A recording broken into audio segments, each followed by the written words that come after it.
सच्चिदानंद सद्गुरु साईनाथ महाराज की जय। सद्गुरु श्री साईनाथुनि शरद बाबूजी की जय।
श्री सच्चिदानंद सद्गुरु साईनाथ महाराज की जय। सद्गुरु श्री साईनाथ शरद बाबूजी की जय। శ్రీ సాయినాథాయ నమః. శ్రీ సాయిబాబా సత్య చరిత్ర 23వ అధ్యాయం నిన్నటి తరువాయి.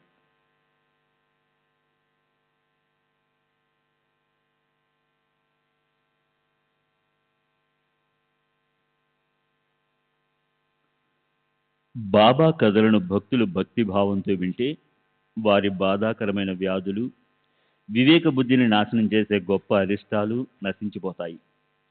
మురికి నీటితో నిండి ఉన్న గుంట ఎంతో చిన్నదిగా, విపరీతమైన దుర్వాసనతో ఉన్నప్పటికీ పంది అందులోని దొర్లుతూ నిస్సంశయంగా దాన్ని అత్యంత శ్రేష్టమైన సుఖంగా భావిస్తుంది. మానవుడి జీవాత్మ చిలుకల పద్ధతి కూడా అదే. ఒకరు శరీరంలో ఉంటే మరొకరు పంజరంలో బంధించబడి ఉంటారు. చిలుకకి స్వాతంత్రాన్ని పోగొట్టుకున్నప్పటికీ దానికి పారతంత్రతే బాగున్నట్టు అనిపిస్తుంది. బావిలో ఉండే కప్పలాగా ఆ చిలుకకి పంజరంలోనే తనకు పూర్తి సుఖమున్నట్లు అనిపిస్తుంది. దానికి స్వాతంత్రంలో ఉన్న సుఖం గురించి తెలియనే తెలియదు. విషయాల్లో ఆసక్తుడైన జీవాత్మ కూడా అలాగే ఉంటాడు. నా పంజరం ఎంత బాగుంది, అందులోని బంగారు కమ్మిపై తిరగడం ఎంత బాగుంది, తలకిందులుగా అయినప్పటికీ బాగుంటుందది. ఆ బంగారు కమ్మి నుంచి నా పాదాలను కొంచెం కూడా వదిలిపెట్టకూడదు. పంజరం నుంచి బయటకు పోతే ఈ సుఖం నాకు దొరకదు. దానిమ్మ గింజలు, నాకెంతో ఇష్టమైన మిరపకాయలు, ఆహారం నాకెక్కడ దొరుకుతుంది? నేనే నా సుఖాన్ని పోగొట్టుకున్న దాన్ని అవుతాను. అయితే ఆ చిలుకకు సరైన సమయంలో అసంకల్పితంగా సందర్భం కలిసి వస్తుంది. ప్రేమ దాన్ని తడుతుంది. అలా తట్టగానే ఆ సామర్థ్యంతో, అంటే శక్తిపాతం, అంటే గురువు శిష్యునికి ఇచ్చే మంత్రబలంతో దాని కనుపాపలు తెరుచుకుంటాయి. అది పంజరంలోంచి జారుకుంటుంది. బయటకు వెళ్ళాక రెక్కలు విప్పుకుని హాయిగా ఆకాశంలో విహరిస్తుంది. దాన్ని ఎవరు ఆపగలరు? విశాలమైన జగత్తు దాన్ని ఆహ్వానిస్తుంది. దానిమ్మ, జామ తోటలో మనసారా లభిస్తాయి. ఆకాశంలో స్వేచ్ఛగా ఎగరడానికి విడుదల లభిస్తుంది. అది ఆ నిజమైన స్వాతంత్రంలో ఉన్న ఆనందాన్ని దోచుకుంటుంది. ఆ జీవాత్మ కూడా అలాంటి స్థితే ఉంటుంది. ఈశ్వరుని కృప, గురువుతో కలయిక, ఈ రెండూ ప్రాప్తిస్తే సంసార బంధనాల నుంచి ముక్తి, స్వాతంత్రంలో ఉన్న ఆనందానుభవం, ఈ రెండు అనుభవంలోకి వస్తాయి. ఇప్పుడు శ్రద్ధ ప్రవృత్తి ఉన్న మీ భావిక శ్రోతలంతా శుద్ధ ప్రేమతో రసభరితమైన కథను ఓ క్షణం పాటు వింటారా?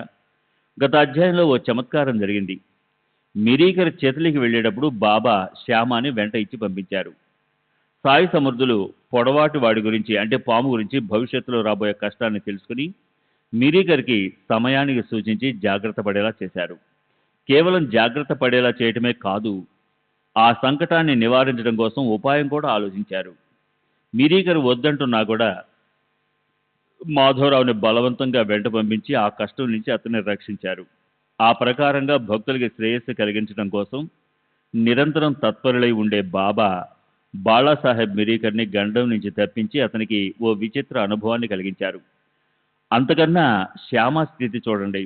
అతనికైతే హఠాత్తుగా పాము కాటేయడంతో అసలు బ్రతుకుతాడన్న ఆశే లేదు. అయితే బాబా దాని నుంచి అతన్ని రక్షించారు. బాబా చేసిన ఆ లీలను కూడా శ్రోతలకు మొదట చెప్తాను.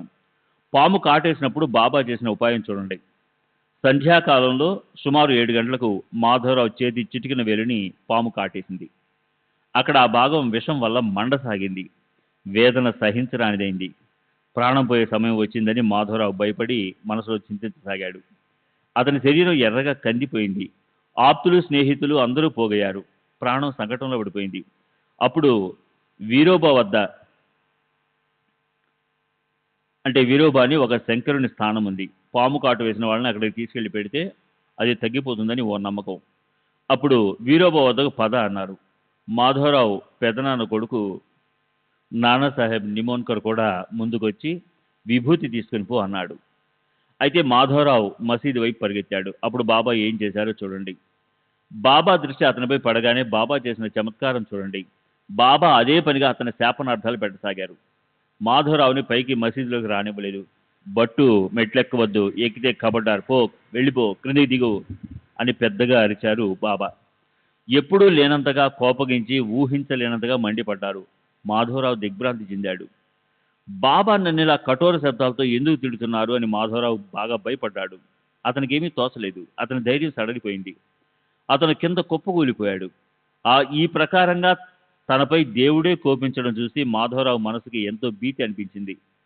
ఇప్పుడు అన్ని ఉపాయాలు అయిపోయాయి. ఈ రకంగా కోపించే బాబా ప్రవృత్తి చూసి భయపడకుండా ఎవరుంటారు? అలా ఆపకుండా తిడుతుంటే మాధవరావుకి ఆ సందర్భం భయంకరంగా అనిపించింది. మసీదు నాకు పుట్టిల్లు. నేను సాయిబాబా కడుపున పుట్టిన బిడ్డనై ఉండగా ఈరోజు కొడుకు మీద ఎంత అనివార్యంగా ఆయన ఎందుకు కోపిస్తున్నారు? సర్పం కాటేసింది. ఈ విషయాన్ని తల్లితో కాక మరెవరితో మొరబెట్టుకోవాలి? ఇదేం న్యాయం? ఆమె కాళ్లతో తన్నేస్తే పిల్లవాడు దీనంగా అవ్వకుండా ఉంటాడా? చిన్న పిల్లవాడికి తల్లితో ఉండే అనుబంధం లాంటిదే మాధవరావుకి బాబాతో ఉండే అనుబంధం. ఈ రోజు ఈ పరిస్థితి ఎందుకు వచ్చింది? తల్లే కోపంతో వదిలేస్తే పిల్లలను ఎవరు చూసుకుంటారు? మాధవరావు తాను బ్రతుకుతానన్న ఆశకి నీళ్లు వదిలేశాడు. కానీ కొద్దిసేపు గడిచి బాబా శాంతించిన తర్వాత మాధవరావు ధైర్యం చేసి పైకి వెళ్ళి కూర్చున్నాడు. అప్పుడు బాబా ఇలా అన్నారు. ధైర్యం వదలకు, మనసు కష్టపెట్టుకోకు, నీవు బాగవుతావు, చింతను వదిలేసాయి. దయాళు ఫకీరు నిన్ను కాపాడుతారు. ఇంటికి పోయి హాయిగా కూర్చో, ఇల్లు విడిచి బయటికి పోకు, భయపడకుండా మనసు నిశ్చింతగా చేసుకుని కూర్చో, నాపై విశ్వాసం పెట్టు. తర్వాత మాధవరావు ఇల్లు చేరుకున్నాక బాబా తాత్య గోదే పాటిల్తో అతని పరిస్థితి ఎలా ఉందో కనుక్కోమని ఇలా కబురు పెట్టారు. నిద్రపోవద్దని అతనితో చెప్పు, ఇంట్లోనే తిరుగుతుండమను, తినాలనిపిస్తే హాయిగా తినమను, కానీ నేను చెప్పింది మాత్రం విచారపూర్వకంగా తప్పకుండా పాటించమని చెప్పు. కాకాసాహెబ్ దీక్షిత్తో కూడా ఆ రాత్రి మళ్ళీ ఇలా అన్నారు. అతనికి నిద్ర తెరలొస్తాయి, కానీ నిద్ర పోనీయవద్దు. సరే, అలా ఆ జాగ్రత్తలు పాటించేసరికి అతని బాధలు దూరంగా పోయాయి. చిటికిన వేలికి విషపు బాధ మిగిలి ఉన్న మాట నిజమే, కానీ అది కూడా తర్వాత బాగైపోయింది. కారుణ్యమయి సాయి జనని భక్తులపై కృప చూపడానికి వ్యాకులం చెందుతుంది. భయంకరమైన ఆ గండం గడిచింది.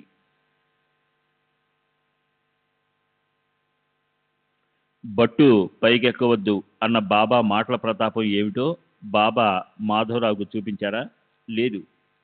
ఆ మాటలు మాధవరావును ఉద్దేశించినవి కావు. అవి పాము కాటుతో ఎక్కే విషానికి కఠిన ఆజ్ఞ. ఎక్కావంటే ఖబర్దార్ అన్న సాయి నోటి నుండి వచ్చిన ఈ తీవ్రమైన ఆజ్ఞను విని విషం పైకెక్కడం ఆగిపోయింది. అది ఆ తర్వాత పైకి ఎక్కలేదు. ఇంతేకాదు, పో, వెళ్ళిపో, కిందికి దిగు అన్న పంచాక్షరీలు. సాయి పంచాక్షరి మంత్రంతో ఆ విషం వెంటనే కిందికి దిగిపోయింది. లోకంలో వాడుకలో ఉన్న మాంత్రిక లేదా పంచాక్షరి అంటే భూత పిశాచాలను పోగొట్టడం కోసం పంచాక్షరి మంత్రాన్ని ఉచ్చరించే వాళ్లకు, పంచాక్షరులకు అవసరమైన ఇతర సాధనలతో పని లేకుండా భక్తులను రక్షించే సాయి వాళ్ళ సంకటాలను నానా పద్ధతుల్లో నివారించేవారు. ఏ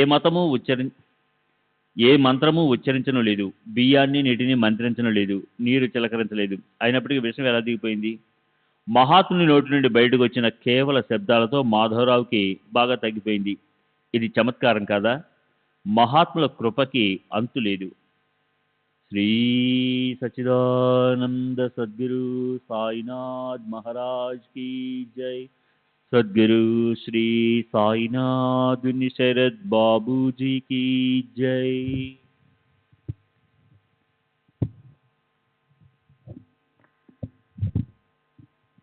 గత అధ్యాయంలో సూచించబడిన రసభరితమైన అద్భుతమైన కథను ఇప్పుడు శ్రోతలు చక్కగా శ్రద్ధ పెట్టి మొదటి నుంచి చివరి వరకు వినండి.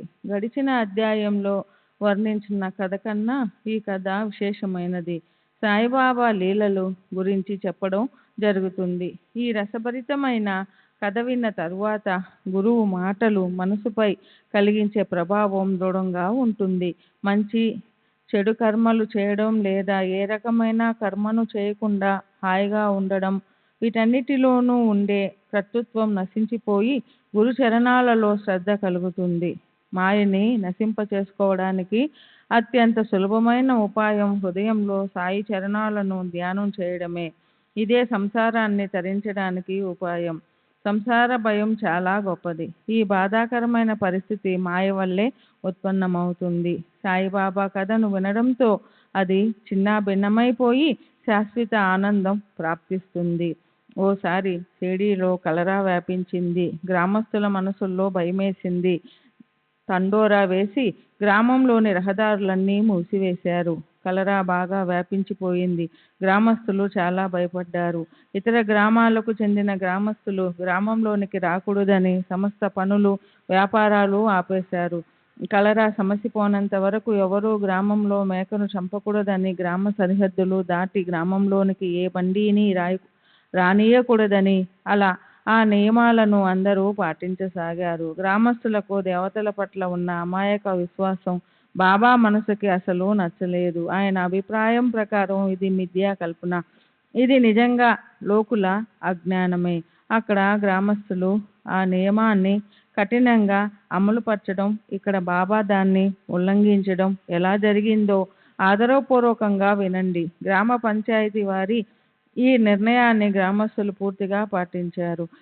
నియమాత్రం భంగం చేసినా దానికి పరిహారం చెల్లించి విడుదల కావాలి.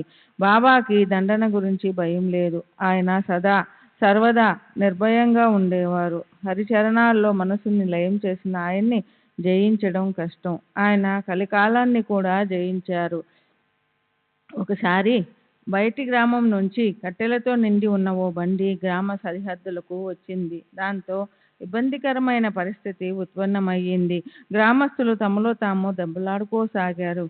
వంట చేసుకోవడానికి అక్కడ కట్టెలకు కరువు ఏర్పడిందని గ్రామస్తుల మనసుకి బాగా తెలుసు. అయినా నియమాన్ని ఉల్లంఘించడం మంచిది కాదని వారందరూ తికమక పడసాగారు. బండివాడి వద్దకు వెళ్ళి వారు అతని బండిని వెనక్కి తిప్పి పంపబోయారు. ఈ విషయం బాబాకు తెలిసి ఆయన అక్కడికొచ్చారు. తాము బండి ముందు నిలబడిపోయారు. బండివాడికి ధైర్యం వచ్చింది.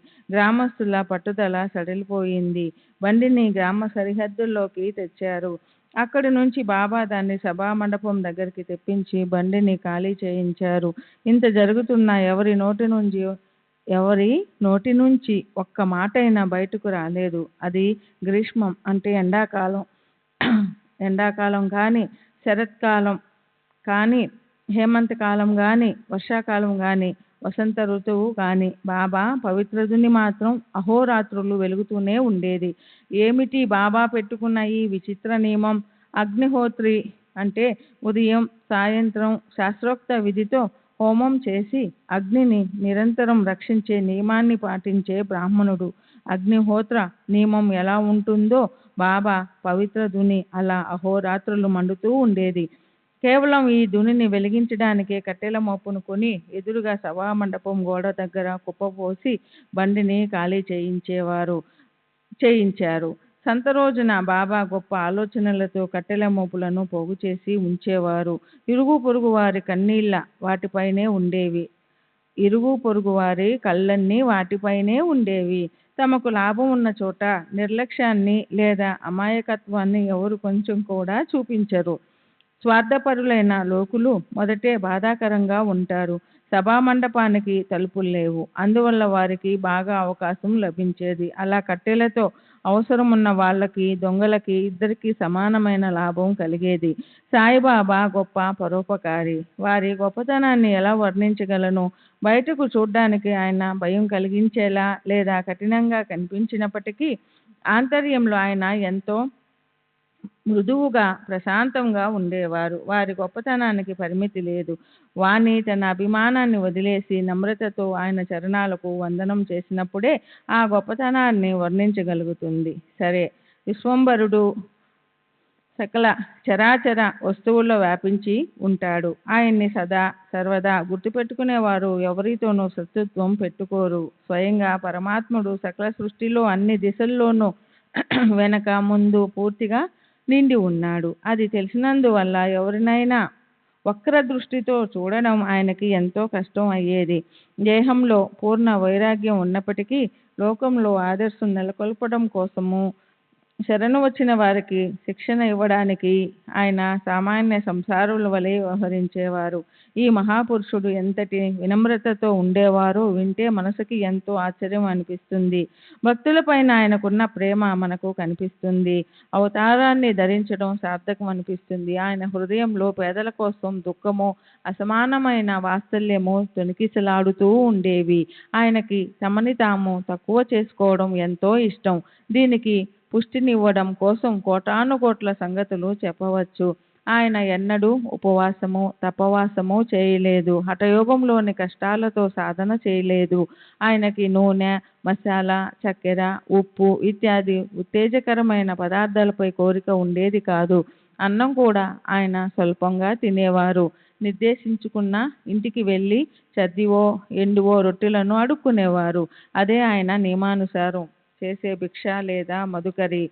జిహ్వకి ఇష్టమైన కోర్కెలను ఎప్పుడూ తీర్చేవారు కాదు. తినే విషయంలో కూడా రుచిని ఆయన ముద్దు చేసేవారు కాదు. మధురంగా ఉండే కమ్మటి పిండి వంటలను ఆయన ఎన్నడూ ఆశించేవారు కాదు. లభించినా మంచిదే, లభించకపోయినా మంచిదే. భిక్షగా ఎంతో పాడైపోయిన ఆహార పదార్థాలు లభించినప్పటికీ ఆయన వాటిని తిరస్కరించేవారు కాదు. ఆ ప్రకారంగా ఉదర నిర్వహణ చేసి జ్ఞాన మోక్షాలకి సాధనమైన తన శరీరాన్ని రక్షిస్తూ ఉండేవారు. వారికి ఎలాంటి అభిమానము లేదా అహంకారము లేదు. ఆత్మశాంతియే ఆయనకి అలంకారం. ఆయనకి మెడలో మాల వేయటాలు, నుదుటికి చందనం బొట్టు పెట్టటాలు, దేహానికి భస్మం అద్దటాలతో అవసరమేమిటి? శ్రీ సాయిబాబా పూర్ణ బ్రహ్మే. ముఖ్యంగా భక్తి రసంతో పరిపూర్ణంగా ఉండే ఈ ఆఖ్యానం అత్యంత పవిత్రం. దీన్ని శ్రద్ధతో వినే శ్రోతలకి సంసారం పట్ల లక్ష్యం అస్తమిస్తుంది. అలా శ్రద్ధ, అమాయక వృత్తి పెరుగుతున్న కొద్దీ సాయి భాండారం వారికి తెరుచుకుంటుంది. ఊరికే కుతర్కం చేసేవారికి అది తెలియదు. అమాయకులైన భక్తులు ప్రేమతో దాన్ని అనుభవిస్తారు. ఇప్పుడు తర్వాతి కథను ఏకాగ్ర చిత్తంతో వింటే పరవళ్ళు తొక్కే ప్రేమ ఉప్పొంగి కళ్ళల్లో సుళ్ళు తిరిగిన ఆనందాశ్రువులు వరదలే ప్రవహిస్తాయి. చాతుర్యంతో కూడిన బాబా మార్గం ఎంత గొప్పది, ఆయన యుక్తి ఎంత గొప్పది. వీటన్నిటి మర్మం అనన్య భక్తులకు పదే పదే అనుభవపూర్వకంగా తెలియబడుతుంది. ఈ సాయి చరిత్ర అనే అమృతాన్ని శ్రద్ధగా ఆదరపూర్వకంగా సేవించాలి. గురు చరణాల్లో మనసుని కథ వైపు శ్రద్ధని పెట్టాలి. ఈ కథ అంటే గత అధ్యాయంలో లభించినటువంటి అత్యంత ఉత్కృష్టమైన మధురమైన భోజనం. దాన్ని సేవించినప్పుడు శ్రోతలు హడావుడి పడకూడదు. ప్రతి ఒక్క పదంలోని ఉత్కృష్టతని, నవీనతని మనసారా కడుపు నిండా అనుభూతి చెందాలి. సరే, ఇప్పుడు బండి కథ అయిపోయింది. దానికన్నా కూడా మేక గురించిన కథ ప్రత్యేకంగా ఉంటుంది. దాన్ని వింటే శ్రోతల మనసుకి ఆశ్చర్యం కలుగుతుంది, గురుభక్తులకి ఆనందం కలుగుతుంది. ఓసారి ఒక గమ్మత్తైన సంగతి జరిగింది. ఎవరో గాని ఒక మేకను ఇచ్చారు. అదెంతో బలహీనంగా ఉండి చనిపోవడానికి సిద్ధంగా ఉంది. దాన్ని చూడ్డానికి జనులు పోగయ్యారు. దానికెవరూ యజమాని లేరు. దాన్ని సాయి తల్లి రక్షిస్తుంది. కృంగి కుసించిపోయిన వారు, నిరాధారంగా ఉండేవారు, దుఃఖంతో బాధపడేవారు ఆ మసీదులో విశ్రాంతి తీసుకునేందుకు వచ్చేవారు. అప్పుడు దగ్గరలో బడే బాబా ఉన్నాడు. అతనితో బాబా ఇలా అన్నారు, దీన్ని బలివ్వు, ఒక్క దెబ్బతో దీన్ని చంపేయి. ఈ బడే బాబాకి ఎంత ప్రాముఖ్యతని. అతను బాబాకి కుడివైపున కూర్చునేవాడు. అతను చిలుం పీల్చిన తరువాతే బాబా చిలుం పీల్చేవారు. అతను లేకపోతే బాబా ఏ పని చేసేవారు కాదు. అతను ముద్ద ఎత్తకుండా బాబా అన్నం నోట పెట్టేవారు కాదు. ఓసారి దీపావళి లాంటి పండగేదో వచ్చింది. పిండి వంటలన్నీ వడ్డించి పళ్ళ్యాలు సిద్ధమైనాయి. భోజనం చేసేవారు పంక్తిలో తమ తమ స్థానాల్లో కూర్చున్నారు. బడే బాబా ఎందుకో అలిగి వెళ్ళిపోయాడు. బడే బాబా పంక్తిలో లేకపోతే సాయిబాబా నోట ముద్ద పెట్టరు. బాబాయే తినకపోతే మరి ఇతరులు మాత్రం ఎలా తింటారు? అందుకని అందరూ ఎదురు చూస్తూ కూర్చున్నారు. అప్పుడు భక్తులు ఎక్కడి నుంచో బడే బాబాని వెతికి పట్టుకొచ్చి పంక్తిలో కూర్చోబెట్టారు. అప్పుడే బాబా అన్నం తినడం మొదలెట్టారు. సరే, అప్పుడు జరుగుతున్న కథను వదిలేసి బడే బాబా గురించిన కొంచెం సమాచారాన్ని శ్రోతలకి వినిపించాలని అనిపించింది. శ్రీ సచ్చిదానంద సద్గురు సాయినాథ్ మహారాజ్ కీ జై. సద్గురు శ్రీ సాయినాథుని శరత్ బాబూజీ కీ జై.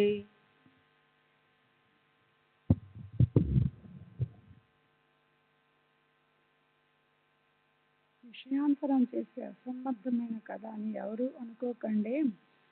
బడే బాబా సాయిబాబాకి భోజన సమయంలో అతిథి. ప్రతిరోజు మధ్యాహ్న భోజన సమయానికి కింద సభామండపంలో బాబా పిలుపు కోసం చెవులు రిక్కరించి ఎదురు చూస్తూ కూర్చుని ఉండేవారు. మసీదులో భోజనానికి రెండు వైపులా 2 పంక్తులుండేవి. సాయిబాబా మధ్య భాగంలో కూర్చుని ఉండేవాడు. బాబాకి ఎడమ ప్రక్కన బడే బాబా స్థానం ఖాళీగా ఉండేది. పళ్ళాలలో నైవేద్యాలన్నీ వడ్డించాక, ఆ పళ్ళాలు పంక్తిలో పెట్టాక అందరూ భోజనాలు చేసేవారు.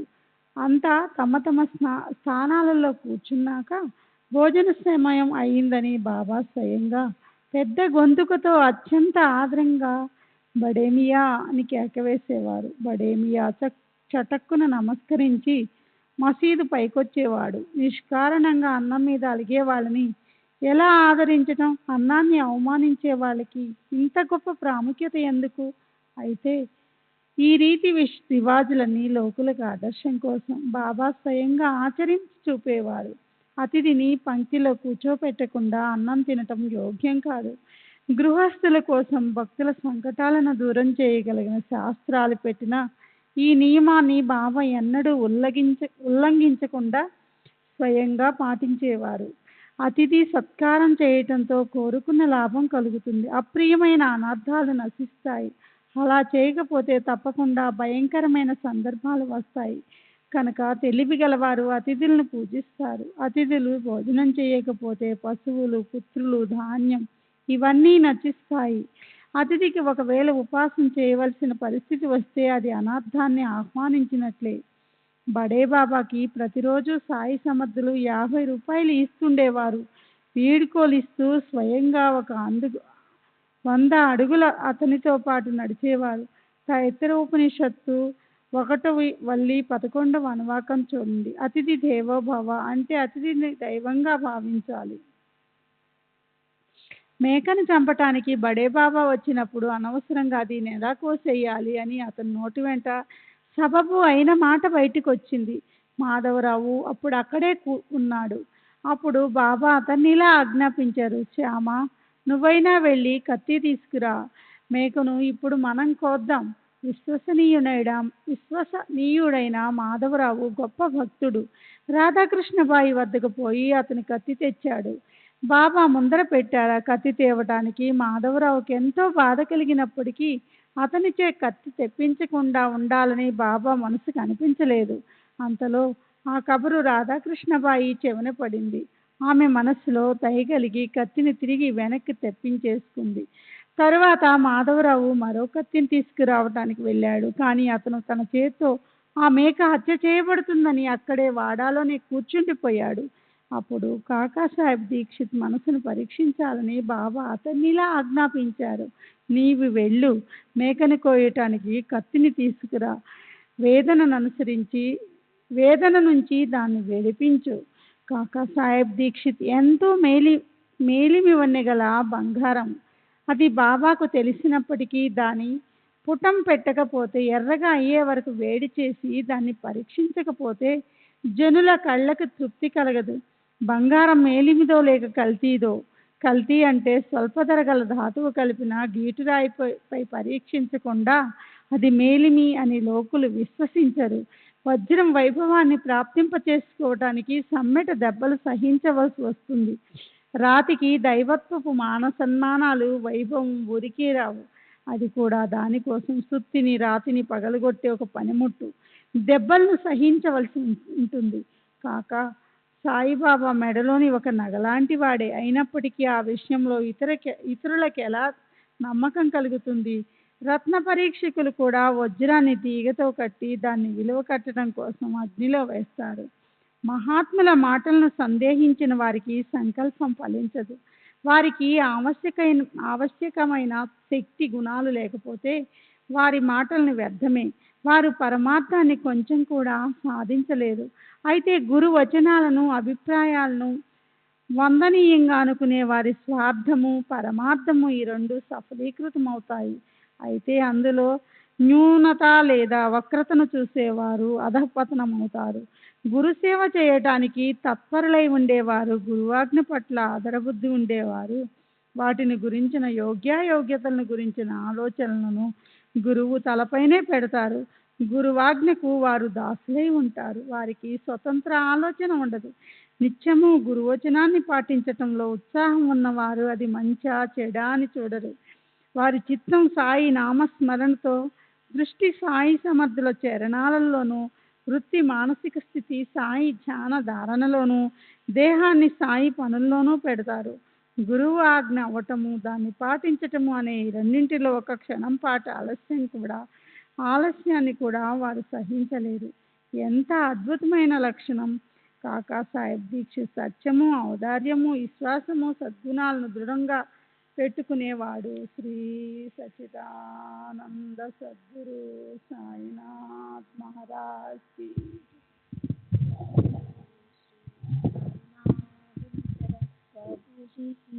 జై.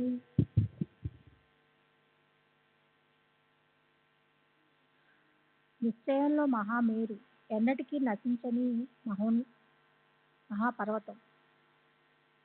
పర్వతం లాంటి వారు. మేక ప్రాణాలు తీసేయడానికి దాన్ని ఎలా చంపాలన్న ఆలోచనే అతనికి అంటలేదు. నిరపరాధి మేక చనిపోతుందని, దాని ఆత్మ తల్లడిల్లుతుందని, స్వచ్ఛమైన తన కీర్తికి బాధ కలుగుతుందని తనకి మహాపాపం చుట్టుకుంటుందని ఈ ఆలోచనే అతనికి రాలేదు. ఆజ్ఞాభంగం లాంటి పాపం మరొకటి ఉండదు. ఆజ్ఞను వెంటనే అన్ని రకాలుగా పాటించడం లాంటి పుణ్యము ఉండదు. గురువు ఆజ్ఞ అన్నిటికన్నా గౌరవించదగ్గ యోగ్య నిర్ణయం అనిపించి అతనికి ఈ ఆజ్ఞను పాటించాలి అన్న విలక్షణ స్ఫురణ కలిగింది. అతనిది సహజంగా కుసుమ కోమల అంతఃకరణ అయినా కూడా మేక ప్రాణం తీయడానికి ఉద్యుక్తుడైనాడు.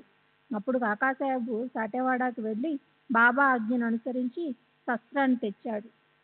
మేకను చంపడానికి కొంచెం కూడా వెనుకాడకుండా సిద్ధమయ్యాడు. అతని దేహంలో ప్రవేశించిన ఈ శౌర్యానికి కారణం గురువాజ్ఞను పరిపాలించాలన్న అతని నిశ్చయమే. కాకా శస్త్రాన్ని చేత్తో పట్టుకొని మనసును దృఢం చేసుకున్నాడు. అతడు పవిత్రమైన బ్రాహ్మణ కులంలో జన్మించాడు.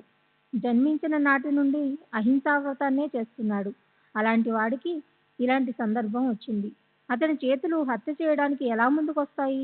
గురువాజ్ఞను పాటించాలని మళ్ళీ ఒకసారి అతను దృఢంగా నిశ్చయించుకున్నాడు. అయినప్పటికీ అతని గుండె దడదడా కొట్టుకుంది. ఒళ్ళంతా ముచ్చెమటలు పోసాయి. కాయ వాచ మనస కఠినమైన శబ్ద ప్రహారమే చెయ్యని వారికి శస్త్రప్రహారం చేయవలసి వచ్చింది. సరే, అసంభవమే సంభవించింది. గురువచనాలను ఉపేక్షించిన వారికి అంతకంటే మరో దుర్దశ ఉండదు. వారి పూర్వజన్మ పుణ్యకర్మలు సమూలంగా నశిస్తాయి. శోభస్కరమైన ఏ నగల కన్నా కూడా మరింతగా శోభించేవి గురువాజ్ఞను పూర్తిగా పాటించటం అనే సద్గుణాలే. ఇదే ఉత్తమ శిష్యుల చిహ్నం. గురువాజ్ఞను ఉల్లంఘించడం మహాపాపం. గురువాజ్ఞను పాటించడంలో ఒక్క క్షణం కూడా వృధా చేయకూడదు. ఆ ఆలోచనను ఆపేవారు, అభ్యంతర పెట్టేవారు దురదృష్టవంతులు, హతభాగ్యులు అని తెలుసుకోవాలి. వాళ్ళు మానవ రూపంతో ఉన్న కొమ్ములు లేని పశువులేనని తెలుసుకోవాలి. ఆజ్ఞను పాటించడానికి అది యోగ్యమైన వేళ అవునా కాదా అని, ఆజ్ఞ మంచిదా చెడ్డదా అని, దాన్ని వెంటనే చేయాలా లేదా కొద్దిసేపు అయ్యాక చేసినా పర్వాలేదా అని చూడకూడదు. వెంటనే ఆజ్ఞను పాటించేవారు తెలివి కలవారు, ఆలస్యం చేసేవారు దౌర్భాగ్యులు. అప్పుడు దీక్షిత్ ఒక చేతితో గోచిని అంటే దోవతి ఒక కొనని రెండు కాళ్ల మధ్య నుంచి తీసుకుని వెనక వైపున నడుముకి దోపి దాన్ని బిగించి రెండో చేత్తో శస్త్రాన్ని సవరించుకుని చొక్కా చేతిని పైకి లాక్కుని మేక ఉన్న చోటికి వెళ్లారు. ఎంత అలౌకిక కృత్యం అని గ్రామంలోని లోకులందరూ ఆశ్చర్యపోసాగారు. కాకా మనసులోని దయ ఎక్కడికి పారిపోయింది? ఫకీర్ బాబా జాతికి ముస్లిం. అతడు మాంసాహారాన్ని తినేవాడు. కానీ అతడు కూడా ఈ తల్లడిల్లే మేకను చంపడానికి, శస్త్రం పట్టుకోవడానికి సిద్ధపడలేదు. అలాంటి చోట కాకా సిద్ధమైనాడు. అసాధారణ మానవుడి హృదయం వజ్రం కన్నా ఎంతో కఠినము, సుమాల కన్నా ఎంతో కోమలంగా ఉంటాయన్న మాటలు ఎంతో నిజం. అప్పుడు చేత్తో కత్తిని గట్టిగా పట్టుకుని పైకెత్తి దీక్షిత్ బాబాతో ఇలా అన్నాడు. బాబా, దీన్ని చంపమంటారా? ఒకసారి నాకు చెప్పండి. నిజానికి శస్త్రధారణ చేయడం దుఃఖితులను రక్షించడం కోసమే. అలాంటి శస్త్రంతోనే నిరపరాధి మేకను చంపడం ఎలా? అయితే గురుసేవ చేస్తున్నప్పుడు ప్రాణాన్ని వెచ్చించడానికి సంకోచం ఎందుకు? అయినప్పటికీ హడావుడిగా మేకను చంపబోతుంటే దీక్షిత్ హృదయంలో దయ ఉప్పొంగింది. కత్తి పట్టుకున్న అతని చేయి ఆగిపోయింది. ముందుకు రాలేదు. అప్పుడు ఇక చంపేశాయి, అలా చూస్తున్నావే అన్న బాబా చివరి ఆజ్ఞను విని దెబ్బ వేసేందుకు ఉత్తేజం కలిగి అతను కత్తి పట్టుకున్న చేతిని విసురుగా పైకెత్తాడు. మేకకు మరణ సమయం ఇప్పుడు వచ్చింది. అయితే అదే క్షణంలో దాన్ని రక్షించే దేవుడు దాన్ని కరుణించాడు.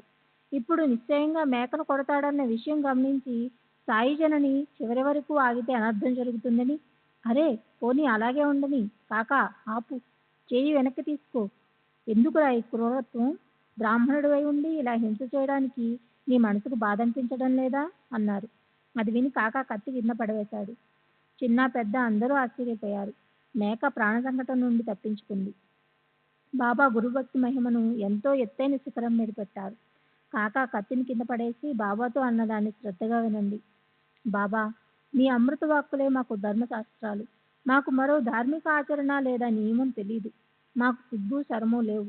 గురువాజ్ఞను పాటించడమే మా వాస్తవిక స్వరూపం. ఇదే మాకు వేదశాస్త్రం. గురువాజ్ఞ పూర్ణంగా పాటించడమే శిష్యుల శిష్యత్వం. ఇదే మా భూషణం. గురువాజ్ఞను అనాదరించడమే అన్ని విధాలా దోషదాయకము, నింద్యము. గురువాజ్ఞను పాటించడం వల్ల మేము సుఖిస్తామా లేక దుఃఖిస్తామా అన్న పరిణామం అంటే మాకు లెక్కలేదు. అదృష్టంలో ఎలా ఉంటే అలాగే జరుగుతుంది. భారమంతా పరమేశ్వరునిదే. బాబా, మాకు ఒకటే తెలుసు, మీ నామాన్ని నిత్యము గుర్తించుకోవాలి, మీ స్వరూపాన్నే కళ్ళలో నిలుపుకోవాలి. రాత్రింబవళ్ళు మీ ఆజ్ఞను పాటించాలి.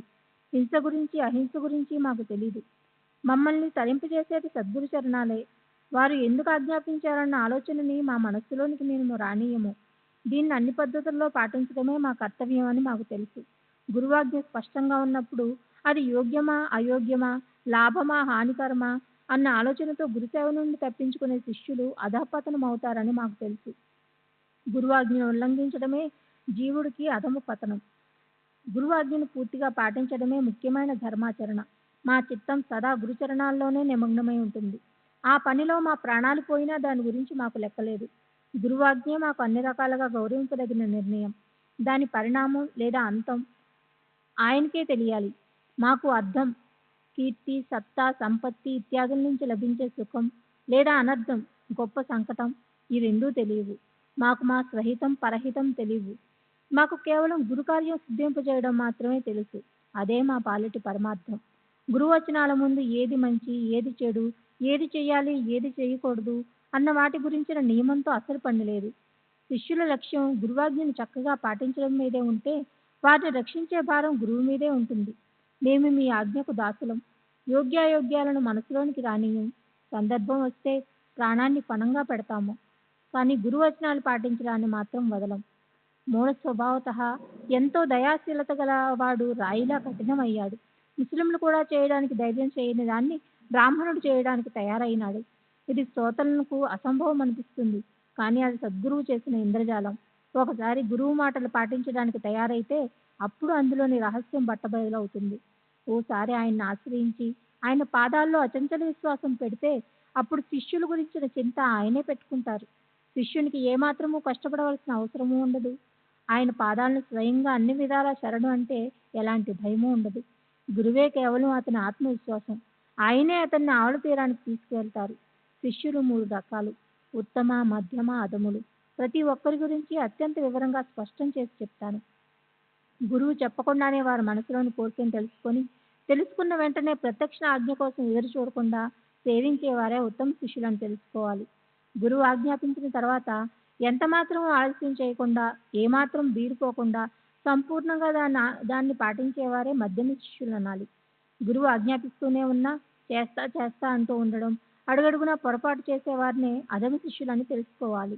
దేహంలో శ్రేష్ఠ వైరాగ్యం లేకుండా నిత్యం అంటే ఏమిటో, అనిత్యం అంటే ఏమిటో విచారించని వారు గురువు ఎదురుగానే జన్మంతా ఉన్నప్పటికీ వారిని గురుకృప కలగమంటే ఎలా కలుగుతుంది? అలాగే వారు ఒకవేళ గురుచరణాల్లో అఖండంగా శ్రద్ధ పెడితే వారి కోరికలను ఈశ్వరుడు ఈడేరుస్తాడు. వారిని వెంటనే నిష్కాములను చేసి అత్యంత శ్రేష్ఠ ఆప్తుడైన పరమేశ్వరుడు వారిని శాంతింపజేస్తారు. శ్రద్ధకు బలం కావాలి. పైన ప్రజ్ఞకు కూడా గొప్ప బలం కావాలి. వాటితో సహనం వచ్చి స్థిరంగా కలవాలి. అప్పుడు పరమార్థం ఖచ్చితంగా వచ్చి పక్కన నిలబడుతుంది. అక్కడ శ్వాసోచ్ఛ్వాసాలను నిలపనవసరం లేదు. అపాన, ఉదాన మొదలైన ప్రాణవాయువులు ప్రాణ, అపాన, వ్యాన, ఉదాన సమానమని శరీరంలో 5 ప్రాణవాయువులు ఉంటాయని యోగ శాస్త్రంలో అంగీకరించబడింది. విశుద్ధి చేయనవసరం లేదు. లేదా హఠయోగంలోని సమాధి, ఉద్బోధ, సమాధి నుంచి మళ్ళీ స్పృహలోకి రావటంలో కూడా అవసరం లేదు. ఈ సాధనలన్నీ మనకి కష్టం. శిష్యుల భూమిక సిద్ధమయ్యాక సద్గురువు నుంచి ఫలం రావడానికి ఆలస్యం అవదు. ఆయనైతే అనుగ్రహం చూపడం కోసం సదా తత్పరులై ఒంటిపాదం మీద నిలబడి ఉంటారు. సగుణ రూప సాక్షాత్కార అనుభవం కేవలం భక్తులకే అనుభవించడానికి లభిస్తుంది. భావికుల మనసులోనే భక్తి ఉత్పన్నమవుతుంది.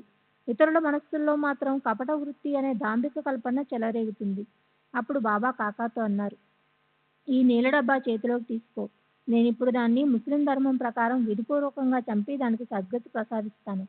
అసలే ఆ మేక మరణించడానికి సిద్ధంగా ఉంది. ఆ దగ్గరలోనే ఫకీర్లు కూర్చునే స్థలం ఉంది. ఫకీర్ బాబాకి సరిగ్గా సమయానికి ఓ ఆలోచన తట్టింది. అతని ఆలోచన ప్రకారంగానే తకియాకి తీసుకెళ్లి మేకను చంపమని బాబా అతనికి అనుమతి ఇచ్చారు. అయితే వేరే చోటుకి ఆ మేకను తీసుకువెళ్తున్నప్పుడు అది దారిలోనే మరణించింది. మేక ఖచ్చితంగా చనిపోవలసి ఉంటుందని అందరికీ తెలుసు. అయితే సరైన సమయం చూసి బాబా ఈ లీలను చూపించారు.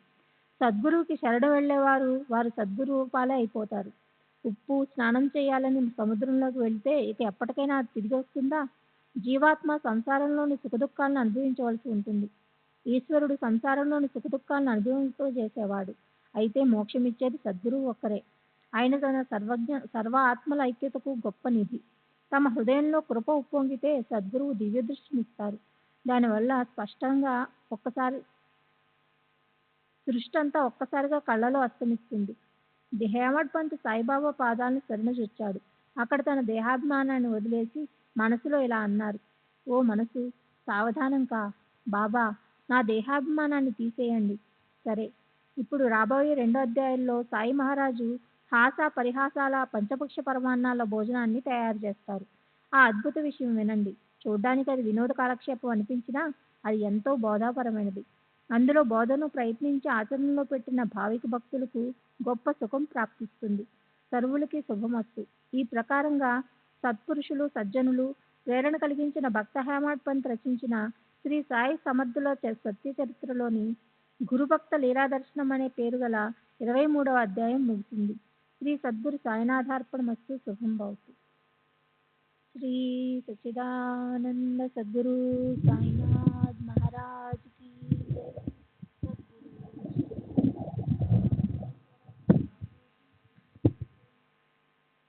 శ్రీ సచ్చిదానంద సద్గురు సాయినాథ్ మహారాజ్ की जय.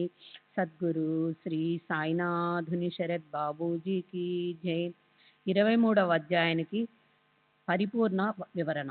ఈ అధ్యాయంలో ఒక యోగాభ్యాసం చేసే వ్యక్తి, శ్యామ, కాకాసాహెబ్ దీక్షిత్, ఈ ముగ్గురు కథలున్నాయి. సత్పురుషులు లేదా గురువు ఎలా వ్యవహరించినా, తమ మీద ఎంతగా కోపించినా, వారి మీద తమకున్న శ్రద్ధను అసలు చలించనీయకుండా వారిని దృఢంగా ఆశ్రయించి వారిచ్చిన ఆజ్ఞ ఏదైనా ఎలాంటిదైనా దాన్ని తూచా తప్పకుండా అమలు పరిస్తే చివరికి దానితో తమకు ఎలా శ్రేయస్సు కలుగుతుందో అది మనకు నిదర్శనపూర్వకంగా తెలుస్తుంది.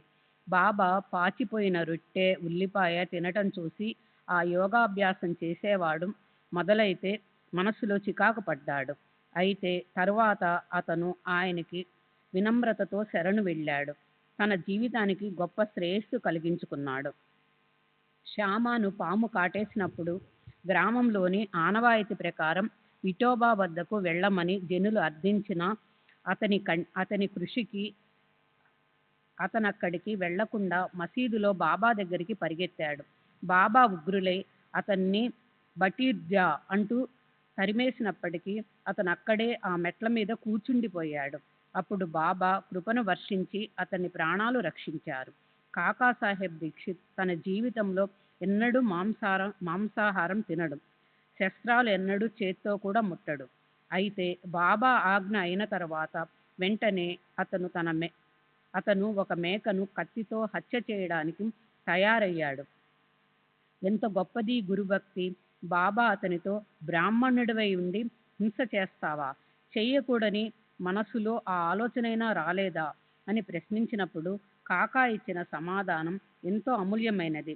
బాబా, మీ అమృత వచనాలే మాకు ధర్మశాసనం. మాకు మరో ధర్మం తెలియదు. మాకు సిగ్గు శరము లేదు. గురువాజ్ఞను పాటించడమే మాకు వేదం. గురువాజ్ఞను పాటించడమే శిష్యుడి నిజమైన లక్షణం. ఇదే మాకు నిజమైన భూషణం. గురువాజ్ఞను ఉల్లంఘించడమే అన్ని విధాల దోషదాయకము, నింజము. మేము మీ ఆజ్ఞకు దాసులం. గురువాజ్ఞను పాటించడము యోగ్యమా కాదా అన్న ఆలోచన మా మనస్సుల్లోకి రానీయం. అవసరపడితే ప్రాణాలనైనా పణంగా పెడతాం. కానీ గురువు మాటను పాటించడం మాత్రం మానం. కాకాసాహెబ్ని హేమడ్ పంత్ మేన్మి వన్న బంగారమని, బాబా మెళ్ళోని తాయెత్తు అని సంబోధించడం, బాబా అతనికి నిన్ను నేను విమానంలో తీసుకెళ్తానని అభయం ఇవ్వటం, ఇవన్నీ ఊరికే కాదు. ఇంతేకాదు, చివరికి హాయిగా తిని తిరుగుతూ పవిత్రమైన ఏకాదశి రోజున అతను మరణించాడు.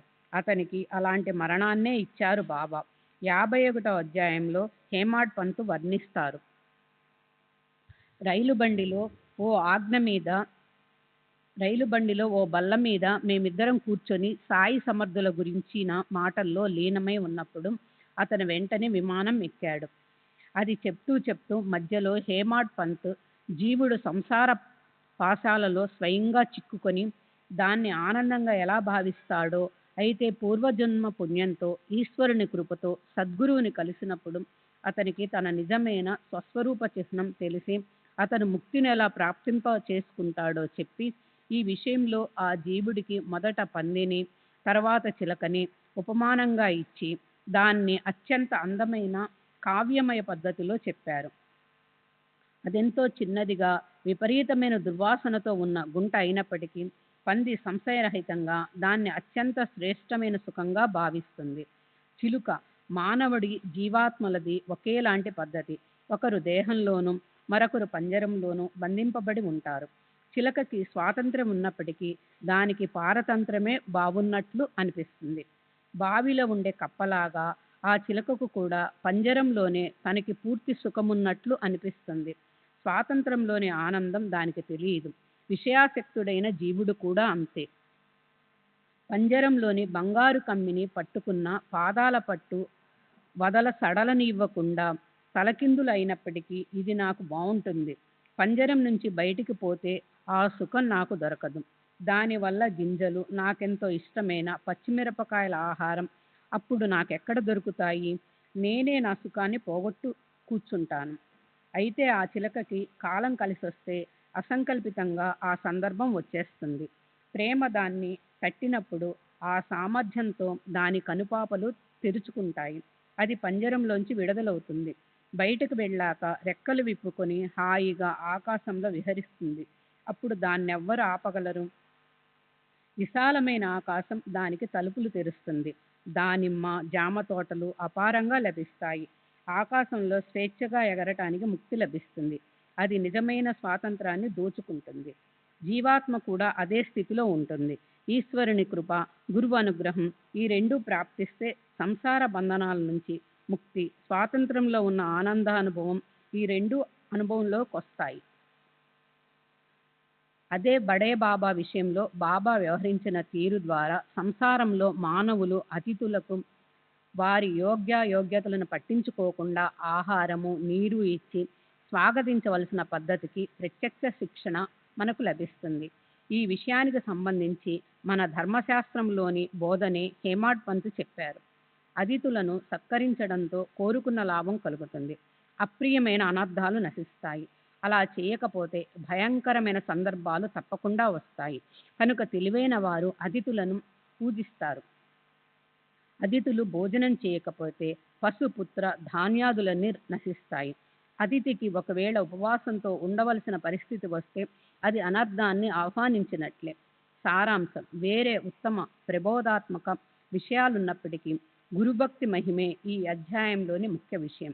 గురుచరణాలలో అఖండంగా శ్రద్ధ పెట్టే వారి కోర్కెలను ఈశ్వరుడు ఈడేరుస్తారు. వారిని వెంటనే నిష్కాములను చేస్తారు. ఆ అత్యంత శ్రేష్ఠ ఆప్తుడు అంటే ఆ పరమేశ్వరుడు వారిని శాంతింపచేస్తారు. శిష్యుల భూమిక పాత్ర సిద్ధమయ్యాక సద్గురువు మంచి ఫలితం రావడానికి సమయం పట్టదు. ఆయనైతే మనపై అనుగ్రహం వర్షించడానికి సదా ఈశ్వరులై ఒంటికాల మీద నిలబడి ఉంటారు. 24వ అధ్యాయం వినోద విలసితం. హాస పరిహాసాల ఆట. శ్రీ గణేశునికి నమస్కారం, శ్రీ సరస్వతీదేవికి నమస్కారం, శ్రీ గురు మహారాజుకి నమస్కారం, శ్రీ కులదేవతకి నమస్కారం, శ్రీ సీతారామచంద్రులకి నమస్కారం, శ్రీ సద్గురు సాయినాథునికి నమస్కారం. గడిచిన అధ్యాయంలో దయాసాగరులైన శ్రీ సాయినాథులు పరిహాసాలతో వినోదాలతో కూడా ఎలా శిక్షణ ఇచ్చేవారో చెప్తానని మాట ఇచ్చాను. చెప్తాను అన్నది నేను అనే అహంకారం, నేను అన్నది వదిలేసి సద్గురు చరణాలకు శరణు వెళ్ళాలి. అప్పుడు కథ తనంత తానే చెప్పబడుతుంది. శ్రోతలు దీన్ని ఆదరపూర్వకంగా వినండి. నిరంతరం కళంకరహితులుగా, పాపరహితులుగా ఉండే సాధు సజ్జన మహాపురుషులు ఏ రకమైన దుష్ట ఆచరణ లేకుండా మబ్బుల్లేని స్వచ్ఛమైన ఆకాశంలా శుద్ధంగా ఉంటారు. సాయి మహారాజు భజన, స్వార్థ, పరిమార్థాల రెండింటినీ ప్రాప్తింప చేయగల సాధనం. అలాగే అది ఆత్మస్వరూపం పట్ల శ్రద్ధను కలిగించి జీవుడికి తృప్తిని ప్రసాదిస్తుంది. తమ హితాన్ని సాధించాలని కోరుకునేవారు ఈ కథ పట్ల పూజ్యభావాన్ని పెట్టాలి. అప్పుడు అపరిమితమైన ఆనందం అనుభవించడానికి లభిస్తుంది. జీవితం సార్థకమవుతుంది. ఈ కథను వినటం వల్ల శ్రోతలను ఆత్మశాంతి ఆప్యాయంగా ఆలింగనం చేసుకుంటుంది. సంసారం గురించిన అకారణమైన భీతి భయపడి పారిపోతుంది. పరమానంద లాభం పరిగెత్తి వస్తుంది. మరణించిన తర్వాత చక్కని జన్మ అవలీలగా ప్రాప్తిస్తుంది. ఇతరుల మనసులను తెలుసుకోగల వారవటం వల్ల భక్తుల భావనలను గుర్తించి దానికోసం తప్పకుండా సాయి సమర్థులు తమ కర్తవ్యం నెరవేర్చి ఇచ్చిన మాటను నిలబెట్టుకుంటారు. నా బుద్ధికి ప్రేరణ కలిగించేవారు సాయి సమర్థులే. ఆయన తమ అభిప్రాయాన్ని నా చేత చెప్పిస్తారు. స్వార్థ పరమార్థాలను సాధింపచేసి వాటి సారాంశాన్ని నా బుద్ధిని అనుసరించి నేను చెప్తాను. అంధులు లేదా రాత్రివేళ చూడలేని వారు కూడా, కళ్ళు చక్కగా ఉండి కూడా అసలు అంధులైపోయారు. దేహాత్మ బుద్ధి, దేహమే తమ ఆత్మ అన్న భ్రమ వల్ల వారికి తమ హితం తెలియటం లేదు. మీ దేహం మాత్రం ఎలా ఉంది, దాన్ని ఓ క్షణం కూడా నమ్మటానికి వీల్లేదు. మీ ముందు నేను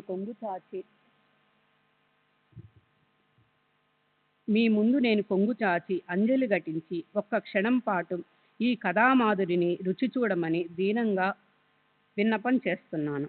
పరిహాసమన్నా వినోదమన్నా అందరికీ ఇష్టమే.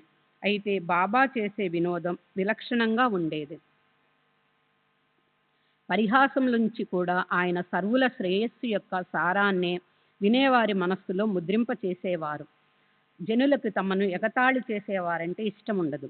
కానీ బాబా వినోదం కోసం మాత్రం అందరూ ఎదురు చూస్తూ ఉండేవారు.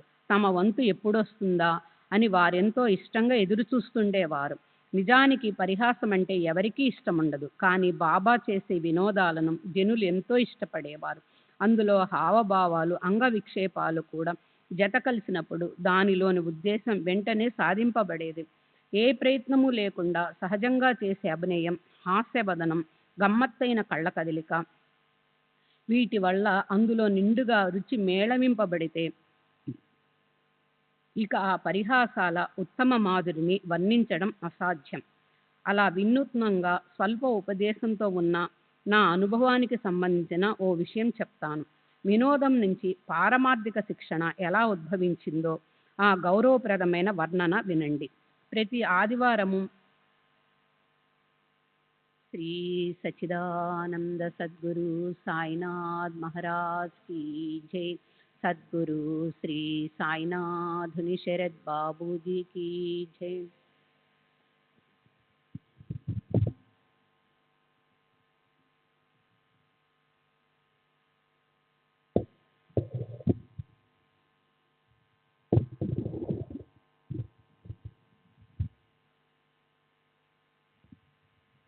అలా వినూత్నంగా స్వల్ప ఉపదేశంతో ఉన్న నా అనుభవానికి సంబంధించిన ఈ విషయం చెప్తాను. వినోదం నుంచి పారమార్థిక శిక్షణ ఎలా ఉద్భవించిందో ఆ గౌరవప్రదమైన వర్ణన వినండి. ప్రతి ఆదివారము షిరిడీలో వారానికోసారి పెద్ద సంత జరుగుతుంది. ఆరు బయట డేరాలు వేసి క్రయ విక్రయ వ్యవహారం నడుస్తుంది. అప్పుడు అక్కడే దారి పక్కన కూరగాయలు కుప్పలు కుప్పలుగా పోసి ఉంటాయి. నూనె, తమలపాకులు అమ్ముకునే వారి సముదాయం 4 వీధుల కూడలిలో కూర్చుని ఉంటుంది. అలా ఒక ఆదివారం మధ్యాహ్నం నేను బాబా వద్ద ఆయన పాదాలు నొక్కుతూ కూర్చున్నప్పుడు ఓ అద్భుతం జరిగింది. మధ్యాహ్నం పూట జరిగే ఆ దర్బారు ఎప్పటిలాగానే బాగా కిక్కిరిసిన జనంతో నిండిపోయి ఉంది. అందులోనూ అది ఆదివారం. సంత రోజు అవటం వల్ల విపరీతంగా జనులొచ్చేసి పట్టరానంత రద్దీ అయిపోయింది. బాబాకి ఎదురుగా కుడివైపున కూర్చొని తలంచుకొని నామస్మరణ చేస్తూ నేను మెల్లమెల్లగా ఆయన పాదాలు నొక్కుతున్నాను. మాధవరావు ఎడమవైపు, వామన్ రావు కుడివైపు, శ్రీమాన్ గోపాలరావు బుట్టి తను ఎప్పుడు కూర్చుని చోట కూర్చుని ఉన్నారు. కాకాసాహెబ్ దీక్షిత్ కూడా అక్కడే కూర్చుని ఉన్నాడు. ఇంతలో మాధవరావు నవ్వుతూ, ఏమిటి అన్నా సాహెబ్, ఈ గింజలు ఇక్కడ ఇరుక్కుపోయి కనిపిస్తున్నాయేమిటి అన్నాడు. అలా అంటూ అతను నా కోటు చేతులను వేలితో స్పృశించగానే కోటు మడతల్లోంచి గింజలు దొర్లాయి. ఇదేమిటా అని ఎడమ మోచేయి చాస్తే గలగల్లాడుతూ శనగలు క్రింద పడడం, వాటిని భక్తులు ఏరడం కనిపించింది. భక్తులు వాటన్నింటినీ ఏరి పోగు చేస్తే అవి 20-25 శనగలు అయ్యాయి. అవే పరిహాసానికి కారణమయ్యాయి. అలా ఎలా జరిగి ఉంటుంది అని భక్తులు తర్కించుకోసాగారు. అలా అందరూ దాని గురించి ఆలోచించుకుంటూ ఉండిపోయారు. శనగ గింజలకు కోటుతో సంపర్కం ఎలా అయ్యిందా అని అందరికీ ఆశ్చర్యమేసింది. కాకి కోటు మడతలెంత, అందులోకి ఈ గింజలు అసలు ఎలా వచ్చాయి, అవి ఎక్కడి నుంచి వచ్చాయి అన్నది ఎవ్వరికీ ఖచ్చితంగా అర్థం కాలేదు. నేను నామస్మరణలో లీనమై బాబా పాదాలు నొక్కుతున్నాను. మధ్యలో ఈ శనగల ఆఖ్యానం ఎక్కడి నుంచి పుట్టిందబ్బా? ఇంతసేపు సేవ చేస్తుంటే అప్పుడు అవి అసలు కింద పడనే లేదెందుకని? ఇంతసేపు అవి అక్కడెలా ఉండిపోయాయి? అందరి మనసులకు భలే ఆశ్చర్యం అనిపించింది. ఈ శనగలు ఎక్కడి నుంచి వచ్చాయి? కోటు చేతి మడతలో అవి రిక్కోవడం ఎలా జరిగింది అని అందరూ మొక్కు మీద వేలేసుకున్నారు. అప్పుడు బాబా ఏమన్నారో వినండి. బోధించడానికి ప్రతి వారికి వేర్వేరు పద్ధతులుంటాయి. సాయి మహారాజ్ ఎవరెవరికి ఎలాంటి అర్హత లేదా ప్రగతి ఉంటుందో దాని ప్రకారం శిక్షణ ఇస్తుంటారు. ఆయన పద్ధతి విలక్షణమైనది. ఆయన తరహా చాలా సరదాగా ఎప్పుడూ గుర్తుంచుకునే విధంగా ఉండేది. వేరే చోట ఇలాంటివి చూడడం లేదా వినడం అనే అనుభవం నాకు లేదు. బాబా అన్నారు, ఈ హేమాడ్ పంత్కి ఒక్కడే హాయిగా తినడం అనే చెడ్డ అలవాటు ఉంది. ఈరోజు సంత రోజు అవ్వడం చూసుకొని బాగా శనగలు తిని వచ్చాడు. ఒక్కళ్ళే ఒంటరిగా తినడం మంచిది కాదు. కానీ అతని అలవాటు నాకు తెలుసు. ఈ శనగలే అందుకు సాక్ష్యం. దానికి ఊరికే ఆశ్చర్యపడడం ఎందుకు? అందుకు నేను ఇలా అన్నాను, ఎవరికీ పెట్టకుండా ఒక్కన్నే తినాలని నాకు అస్సలు అనిపించదు. ఈ దురలవాటు ఉందన్న నింద నాపై వేసినా అది నాకంటదు. బాబా, నేను ఈరోజు ఈ క్షణం వరకు షిరిడీలో సంతను అసలు చూడనే లేదు. అసలు అక్కడికి వెళ్తే కదా శనగలు తీసుకోవడం, ఇక తినడం అనేది ఆ తర్వాత సంగతి. శనగలు ఒంటరిగా తినడం అంటే ఇంకెవరికైనా ఇష్టముంటుందేమో కానీ నాకు అలాంటి అలవాటు లేదు. ఇతరులు ఎవరికైనా మొదట కొంచెమైనా ఇవ్వకుండా ఏ పదార్థాన్ని నేను నోట్లో వేసుకోను. దానికప్పుడు నాకు పాదాల పట్ల భక్తి కలిగించడానికి బాబా చేసిన యుక్తి చూడండి. నేను అలా స్పష్టం చేయడం విని ఆయన ఏమన్నారో వినండి. దగ్గరున్న వారికి నీవిస్తావు, కానీ ఎవ్వరూ లేకపోతే అప్పుడు నీవేం చేయగలవు? నేను మాత్రం అలాంటి పరిస్థితిలో ఉంటే ఏం చేస్తాను? మరి నువ్వు నన్ను గుర్తు తెచ్చుకున్నావా? నేను నీ దగ్గర లేనా? నాకొక్క ముద్దైనా ఇస్తావా? ఈ ప్రకారంగా శనగలను నిమిత్తంగా చేసుకుని బాబా ఒక శాశ్వత తత్వాన్ని ముద్రించారు. ఇంద్రియాధిష్టాన దేవత, ఇతర దేవతలు, ప్రాణాపానాది పంచప్రాణాలు, గార్హ్య పత్యాది పంచాగ్నులు, వీటిని మోసగించి వీటి ప్రీత్యర్థం చేయవలసిన కర్మలను ఆపేసి దేవత, ప్రాణం, అగ్ని, వంచన, వైశ్వదేవం తర్వాత రోజు భోజనానికి ముందు అగ్నికి హావుతిచ్చే విధి.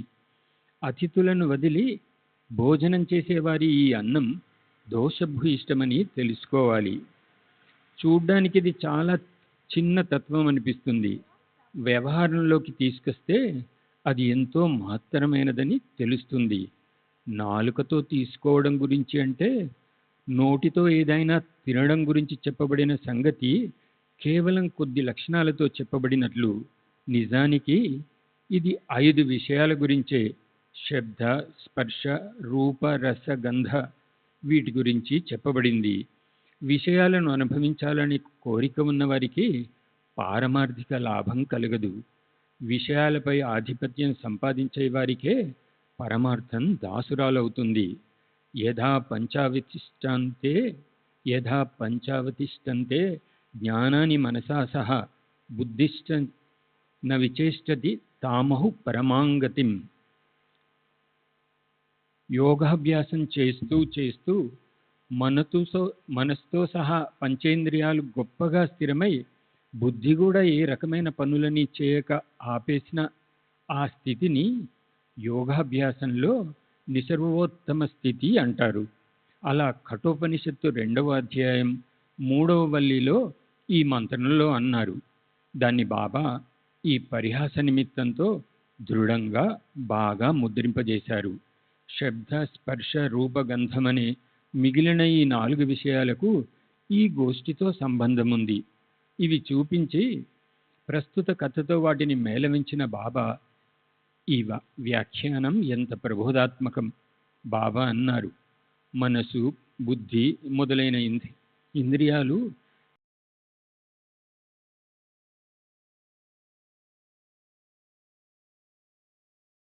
మెల్లమెల్లగా నాకే అర్పణమైపోతాయి. ఇంద్రియాలు విషయాలు లేకుండా ఉండడం అనేది ఎన్నటికీ సంభవించదు. అయితే వాటిని ఒకవేళ గురు చరణాలకు అర్పిస్తే వాటి పట్ల ఆసక్తి సహజంగా తక్కువ అవుతుంది. శ్రీ సచ్చిదానంద సద్గురు సాయినాథ్ మహారాజ్ కీ జై. సద్గురు శ్రీ సాయినాథుని శరద్ బాబూజీ కీ జై.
శ్రీ సచ్చిదానంద సద్గురు సాయినాథ్ మహారాజ్ కీ జై.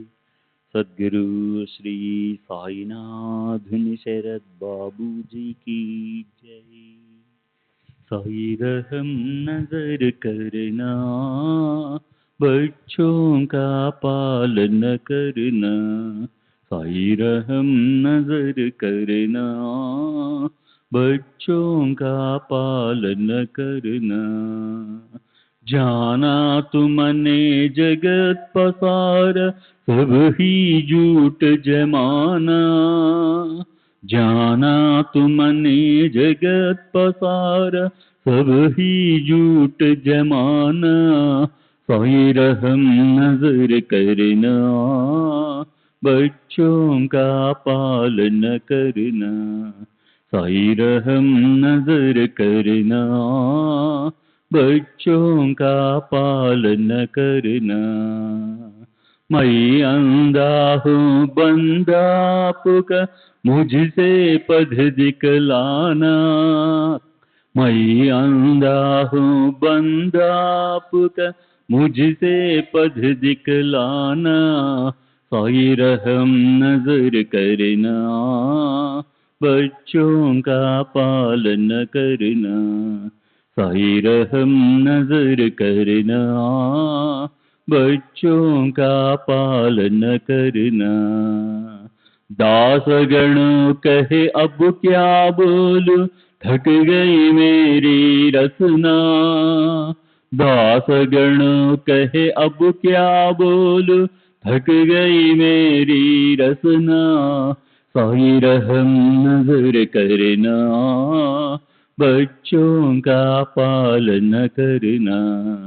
साई रहम नजर करना, बच्चों का पालन करना। रहमो नजर करो अब मोरे साई, तुम बिना नहीं मुझे माँ बाप बाई। रहमो नजर करो मैं अंधा हूँ बंदा तुम्हारा, मैं अंधा हूँ बंदा तुम्हारा। मैं ना जानू मैं ना जानू मैं ना जानू अल्लाह इलाही। रहमो नजर करो रहमो नजर करो अब मोरे साई, तुम बिना नहीं मुझे माँ बाप बाई। रहमो नजर करो काली जमाना मैंने गमाया, काली जमाना मैंने गमाया।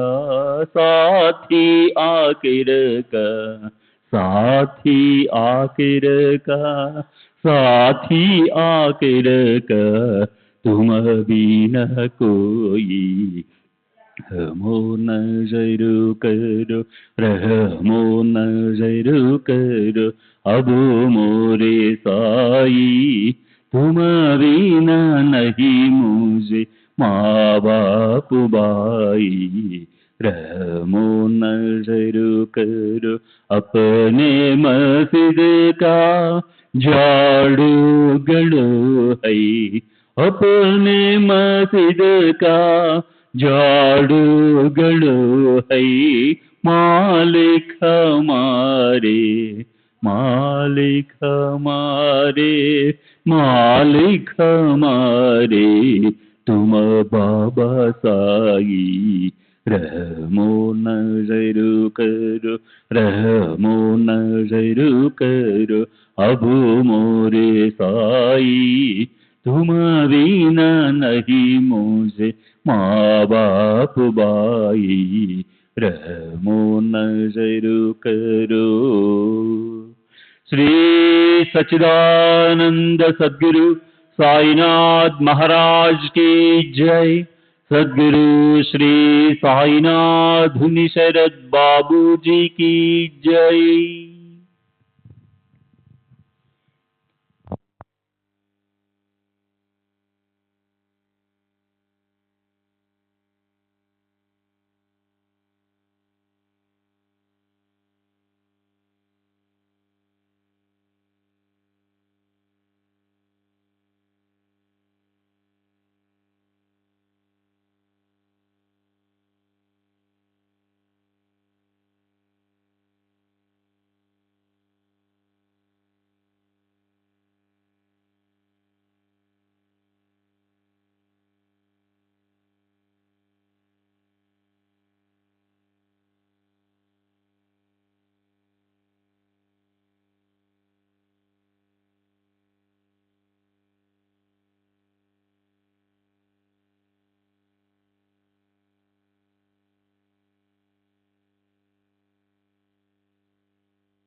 श्री सच्चिदानंद सद्गुरु साईनाथ महाराज की जय।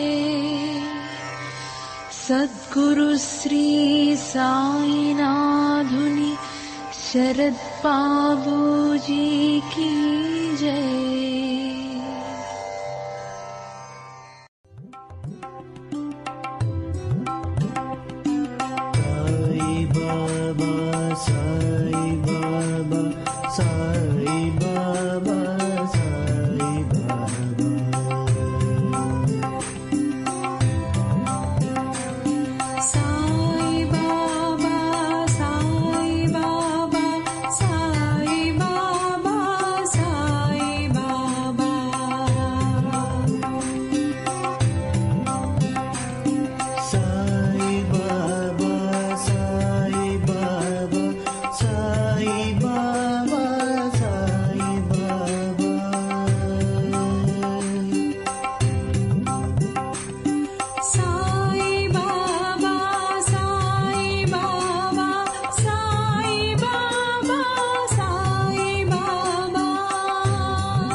Sai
Baba, Sai